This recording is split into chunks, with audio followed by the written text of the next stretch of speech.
Bad Touch frontman, Stevie Westwood. Hello. Hello. Hiya. How are you? How has everything been during lockdown? Oh, it's one of those things. We're just we're knuckling down. We're all still happy, still chirpy. So yeah, just getting on with it and trying to come out the other side. Yeah, of course. I'm going to throw it back to 2012 straight away because Right. I'm looking back at when you won the Exposure Music Award with Yeah. Bad Touch. Obviously, it's 8 years ago since that happened, and you've done a lot more with the band since then. Can you kind of sum up the last 8 years of your time in Bad Touch and how that's kind of been for you personally, fronting a band like that? Oh wow. Like you say, it's been a while. It's what's the word? It's always changing. It's great. It's like I never know what each day is going to bring. I love it. I love the guys dearly. That they've gone from being best friends all those years ago to being family. When people stick with you that long, bear in mind how much of a headache I am sometimes. That's quite a rare thing. So yeah, it's brilliant. I love the band more so now than I ever did. It's great. Of course. I mean, you've been through a lot with the boys. What kind of started it for you? Can you remember the artist that made you want to be a musician yourself? Oh, there's so many. I was fortunate enough to grow up in a household that was full of music. But I grew up listening. And my dad was big into all his soul and Motown stuff, and then when I sort of found the guitar, I obviously found Guns N' Roses and bands like that, and AC/DC, and it's hard to not want to play the guitar or sing in a band when you listen to bands like that. Loads of bands like The Answer were a big one for me from Ireland. They, who we very luckily got to be able to tour with all those years ago, which was an amazing thing. I love it. I just love it. Yeah, of course. I'm quite disappointed because you're not wearing a hat like me today. We all know you're wearing a hat. Yeah, if I'd have known. Yeah, if you'd have known, we could have matched. Yeah. Would you say that growing up you had a style icon as well? Because you've got a bit of fashion sense about you, haven't you? That I think is quite recognisable for people. Not really. I've always worn awful clothes. you know what I mean? Like I've never been one to follow trends, or when you see like the groups of young blokes nowadays, and they've all gone to the same hairstylist, they're all wearing exactly the same Fred Perry polo shirt or whatever. I've never been one to be like that. I've always worn whatever I want to wear, and and sort of that's it doesn't bother me when people don't like it. You know what I mean? Yeah, so Steven Tyler obviously is a huge one. I can see that. He's a man who doesn't really give two monkeys what people think of him. Nope. I follow suit in some ways, but not all. Yeah. But yeah, Christy's, in the time that you've said that, Christy's gone and got my hat off. Hey! There you go. So, we're going twins now. That's it. We could be twins now. There you go. Oh, hang on. Oh no, what have I done? The camera didn't enjoy the hat. That's it. Okay. Yeah. It's me being awful. So of course you've just released your new album, Kiss the Sky. Massive congratulations on the release of that. Well done. Thank you very much. How has the response been to that so far? Because obviously you've released it during lockdown. Yeah. How has that been without being able to see people in person?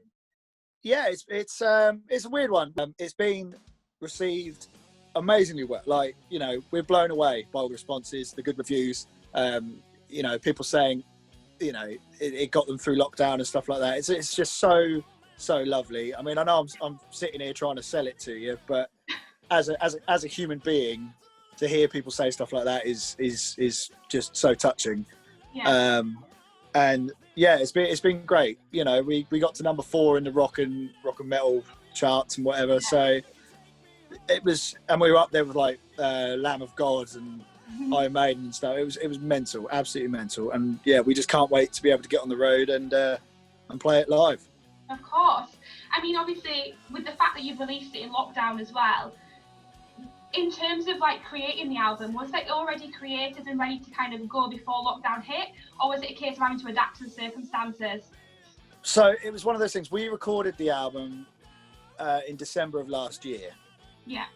So, so the bones of the album were recorded and the songs were about done probably sort of around March time. Mm-hmm. But as you know, that's not necessarily it. You've got to do all the promotion and all the groundwork with getting out there. So lockdown hit a week before we were meant to go on tour to promote the album. You know, we were going to go on tour at the end of March for a couple of weeks with Piston. Yeah. And then a week before our first date, that was not happening. So such a shame. It's just one of those things.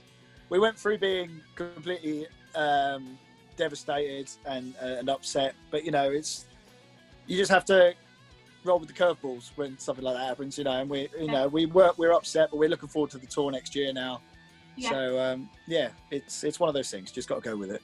Yeah, of course, with the album as well, you haven't only just released it on CD and digitally, but you've also decided to do a white vinyl release as well, which I personally love. But for you as a musician, how important do you think it is to keep the old kind of traditions of releasing music alive? Well, obviously, for people like me and Bad Touch, you know, all of us, music is our lives, you know. And we grew up listening to it on these formats, you know, different way of doing stuff compared to the sort of click and go way that we live nowadays. And I personally just sort of fell in love with that format. It's like reading a book, you know. So yeah, it was a big thing for us. Big thing for us to get these vinyls, and they, you know, blowing smoke out of our own arsehole. They look amazing. So. Yeah, no, I know, and I think there's such good collectible items for fans as well, because you can spend hours reading covers and things like that. I think it gives you a lot more than what streaming can. So I think it's amazing. It creates a lot more connection with the people who have taken money out of their wallet to buy your stuff. You know? Of course. You also played a lockdown kind of your first show on Monday, just gone Bank Holiday Monday. Obviously, it was socially distanced. It was outdoors. How did that go? And also, how did that feel, finally being able to play live music again after all this time? It was great for starters, because it's been we did do one show slightly before that, all the way in Somerset, which was a couple of weeks ago. Yeah. But before that, we hadn't played any shows since last December. Yeah. So which as anyone who knows Bad Touch is completely unheard of. We are always out on the road, and it's been horrible, quite frankly, to not be playing. I know.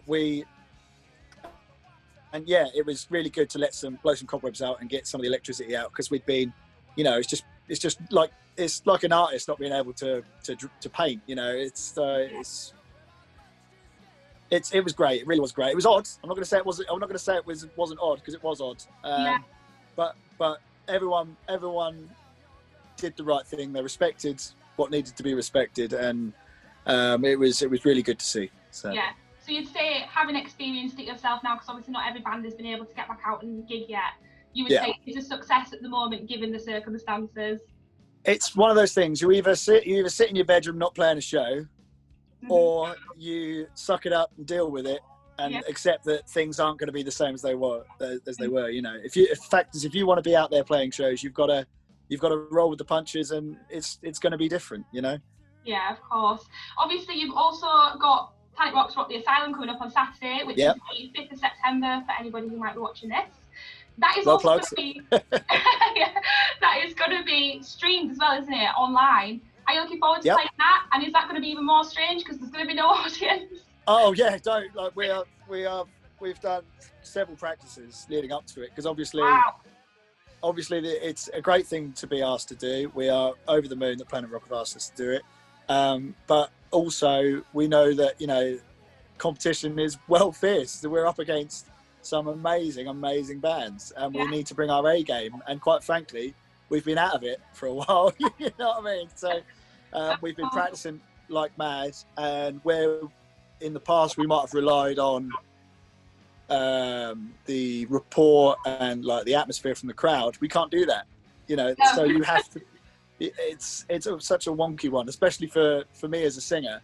because you know I can't go make some noise because it's not going to happen, is it? So Have to just I personally, yeah, I personally am absolutely kecking my pants, but you know we're rehearsing and we thank Planet Rock for asking us to do it, and we can't wait to, you know, it's another thing that's just going to, let's see what happens, you know. Yeah. In terms of live music, whilst we're on the subject, would you say that you have a pre-show ritual, something that you do every time before you go on stage that you can actually share with us? Yeah, I have to sacrifice a live goose every gig. No, no, I don't. No geese are harmed at any Bad Touch show, right? No, disclosure. Yeah, no geese were ever harmed. No. We are the most boring milk one sugar rock band you've ever heard, right? Our pre-show ritual probably involves working out whether or not we can wear the same shirt again. We've got, you know, I don't have to have 50 brown M&Ms or whatever it is. We're just grateful to be able to be doing the shows. I mean, I do a little bit of vocal warm-ups, you know, as anyone who sings either does or doesn't. You know, I like to have a can of beer or something, but you know, there's nothing weird or wonky with us really. We're pretty beige about the whole thing. Maybe you should be selling the goose thing then. Yeah, that's it. But if I was any kind of like frontman, I'd spin a story. But there you go. Yeah, I get excited about this question. Do you have a motto or a saying that you like to live your life by? Oh, no, sorry, I've just thought of about 8 dirty ones. Right? Well, I've yeah, no. A lot of kind of songs that I've had a significant part in writing, you know, and because in Bad Touch we all write everything, you know. We're a proper melting pot, you know. All the guys write lyrics, same as we all write guitar parts and bits like that. But a lot of the ones that I'm involved in are quite about time passing and making the most of the time you have left. We don't know how long you got, so I'm always like, you know, just you know, live every day as if you didn't have another one. You know, that's how I live my life. You know, nothing is unsaid with me. If I've got a problem with you, we have the problem and then we get over it and buy each other a drink. You know what I mean? That's the way I live my life. And you know, if you've got someone in your life who possibly you want to say something to and you haven't done, don't live the rest of your life not saying it. That's pretty much that. All I can think of really. That's a nice one though. That is really nice. Yeah. I know a few other people might have said something like, oh, I can't even think of one, but you know, you could have gone with a dirty one, but you've chosen the nice one for us today. Yeah, you know, it's like because I've got friends who are like, oh, you know, fell out with their mum 12 years ago and they haven't spoken to their mum since. It's like, well, you only get one mum, you know. Yeah, such a shame. Just reach out. That's what I say. Yeah.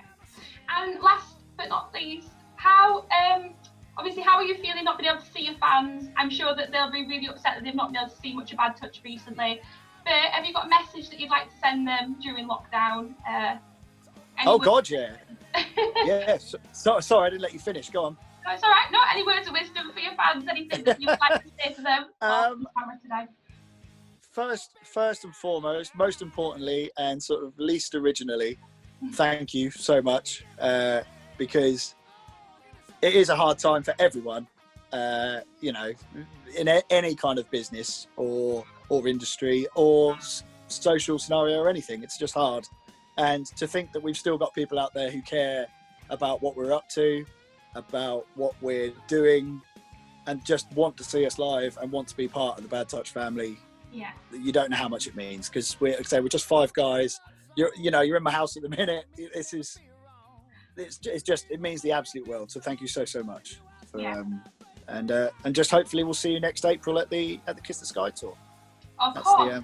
You've got that coming up April 2021 with Kirsten, like you mentioned before. I think that's going to be brilliant, and obviously people should listen to Kiss the Sky, download it, right on CD, right on vinyl. I got my vinyl. If you say it, if you say it, Alex, it's fine. And if I say it, it sounds egotistical. Well, so you know, thank you for that. All right. So, well, thank you if anyone is interested in anything to do with Bad Touch, it's badtouchrocks.co.uk. So. Of course, and I will be sharing links to this video online. So if you want to give it a share, feel free. It will do. Of course I will. Thank you so much. Thank you so much for your time. Yeah, thank you for joining me. All right, well, enjoy. Nice to see you again, Alex. Yeah, you too. Yeah.